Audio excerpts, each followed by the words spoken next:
এক্সপেরিমেন্টটা করেছিল সেটা দেখলাম যে উইকেটের গতিটা বেশ স্লো ছিল। আজকে যেটা মনে হচ্ছে যে উইকেটটা বেশ শুকনো ছিল এবং ময়েশ্চার কম ছিল, বাট যেহেতু এটা একটা স্পেশালিস্ট জিনিস আমি এর বেশি কিছু মন্তব্য করতে পারবো না। মানে উইকেট নিয়ে কি খুব সামনে কোনো প্ল্যানিং আছে? আমরা একটা শুনেছিলাম যে হাইব্রিড উইকেটের একটা, যেটা আপনি গ্রাউন্ডস কমিটিতে আছেন, এটা নিয়ে একটা আলোচনা চলছে, এটা কতদূর কি অবস্থা আর কি? আমরা এই পুরো বাংলাদেশের যত ক্রিকেট আমাদের ভেন্যুজ আছে, প্লাস ভবিষ্যতে যেই ভেন্যুগুলো আমাদের দরকার হবে সেই সবগুলো নিয়ে আমরা কিছু লং টার্ম, মিড টার্ম এবং শর্ট টার্ম প্ল্যান করছি। তারপরে আমাদের যে শর্ট টার্ম প্ল্যান, যেগুলো আমাদের যে টেস্ট ভেন্যুগুলো আছে, এই ভেন্যুগুলোকে আমরা যত তাড়াতাড়ি যত সচল রাখবো, কেননা আমরা দেখতে পাচ্ছি যে এক একটা উইকেট এক এক অবস্থায় আছে এখন। তো সেইগুলো পর্যালোচনা করে আমরা কীভাবে test friendly, one day friendly এবং T20 ফ্রেন্ডলি করা যায় সেই লক্ষ্যে আমরা কাজ করে যাব। তবে এটা হাইলি টেকনিক্যাল একটা কাজ এবং এটা স্লোলি আমরা এগোতে চাই। সৌম্যর ব্যাটিংটা কেমন দেখলেন? সৌম্য তো অলওয়েজ ট্যালেন্টেড ক্রিকেটার। আমি টিম ম্যানেজমেন্টকে ধন্যবাদ দেবো যে তাকে কন্টিনিউ করিয়েছে। যেমন সিলেকশন এমন একটা জিনিস যে একটা ম্যাচ খারাপ পরে আমরা সাধারণত ড্রপ করে দিতাম, বাট এই কনসিস্টেন্সিটা হয়তো সৌম্যর এই ব্যাটিংটা বা কনফিডেন্সটা পাওয়ার ব্যাপারে অনেক কাজ করেছে। বাট সৌম্য, আমরা হয় কি, আমরা আউট হই সাধারণত স্ট্রাগল করতে করতে, বা আউট হই সাধারণত আনন্দে।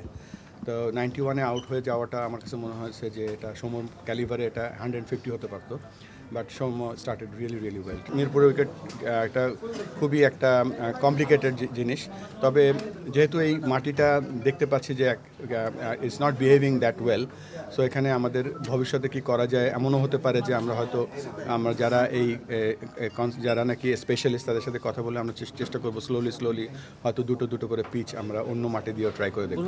একেবারে নতুন ক্যাপ্টেন, আমরা সবাই জানি মিরাজ একজন ক্যাপ্টেন্স মেটেরিয়াল, সো ওকে একটু সময় দিতে হবে এবং খেলায় তো জয় পরাজয় থাকবেই, বাট এটাও ঠিক যে একটা ক্যাপ্টেনের ম্যাচিউরিটি দেখা যায়, বোঝা যায়, তার মধ্যে সেই পোটেনশিয়ালটা আছে। টেস্ট ক্রিকেটের ক্যাপ্টেন্সিটা আমরা যেটা পলিসি নিয়েছি সেটা হচ্ছে যে আমরা কয়েকজনের সাথে কথা বলবো। বোর্ডের পক্ষ থেকে ক্রিকেট অপারেশনস কথা বলবে, যারা সিলেক্টর আছে তারা কথা বলবে, এবং যারা কোচিং স্টাফ আছেন টপ তারা কথা বলে যেই ক্যাপ্টেনটা তারা মনে করবে যে সুইটেবল, শুধু না যে ক্যাপ্টেন হবে তাকেও এগ্রি করতে হবে, এবং তারপরে সবাই মিলে বসে সিদ্ধান্ত নেওয়া হবে। তবে গুঞ্জন আছে যে আপনি শান্তকে অ্যাপ্রোচ করেছেন, এই ধরনের একটা গুঞ্জন আছে, আসলে আপনি কি অ্যাপ্রোচ করেছেন? না, আমার সাথে কোনো এই ব্যাপারে কথা হয়নি। লিটন দাস, মেহেদি, মিরাজ যে ক্যাপ্টেন্সি, টেস্টে ক্যাপ্টেন্সি, আপনাদের চিন্তা ভাবনা আছে কিনা?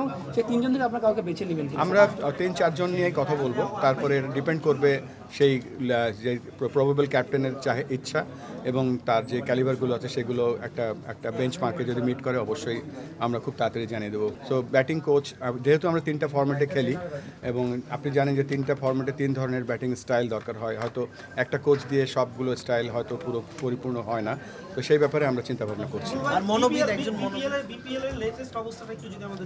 বিপিএলের আমরা 28 তারিখের জন্য ওয়েট করছি, ইউআই জন্য যখন খুলবো তারপরে বলতে পারবো। তবে আমরা আমাদের ঘরোয়া যে প্রিপারেশনগুলো আছে, আমাদের মেম্বার সেক্রেটারি মিঠু ভাই এবং আমাদের যে ফুল টিমটা আছে, they are working day and night, চেষ্টা করছে। যেহেতু আমাদের জানেন যে মাহবুব ভাই ছিলেন এখানে, মাহবুব ভাই কিছু কাজ করে গিয়েছেন, এখন মাহবুব ভাই অ্যাভেলেবেল নেই, তারপরে আমরা সেই জায়গাটা একটু পিছিয়ে গিয়েছি, বাট আমরা চেষ্টা করছি ওই পিছিয়ে যাওয়াটা ফুলফিল করার। মনোবিদ আসে হয় কি জানেন, মনোবিদ ছাড়া কিন্তু একটা এত ইন্টারন্যাশনাল লেভেলে পারফর্ম করা খুব কঠিন হয়। সো আমরা চেষ্টা করছি যে একজন মনোবিদ শুধু নিয়োগ করব না, আমরা এমন একটা মনোবিদ নিয়ে চেষ্টা করব সে যেন আমাদের দেশীয় মনোবিদ ওখানে কিছু তৈরি করতে পারি, সো দ্যাট আমাদের বিভিন্ন টিমে আমাদের মনোবিদ লাগবে। আদারওয়াইজ এই হাই পারফরমেন্স করতে হলে you have to do something different. তবে এর আগে যখন আমরা আলোচনা করেছিলাম যে 3 ফরম্যাটে 3টা ক্যাপ্টেন হলে সুবিধা কি অসুবিধা কি, অসুবিধা থেকে সুবিধাটাই বেশি, আমরা সেটাও প্রেফার করব। তারপরেও দেখব যে বেস্ট অ্যাভেলেবেল যে নাকি এই জবটা করতে পারবে, সেটা হতে পারে একজন 3টা করতে পারে, একজন 2টা করতে পারে, একজন 3টা করতে পারে, এটা ডিপেন্ডিং অন কিছু আলোচনার পরে।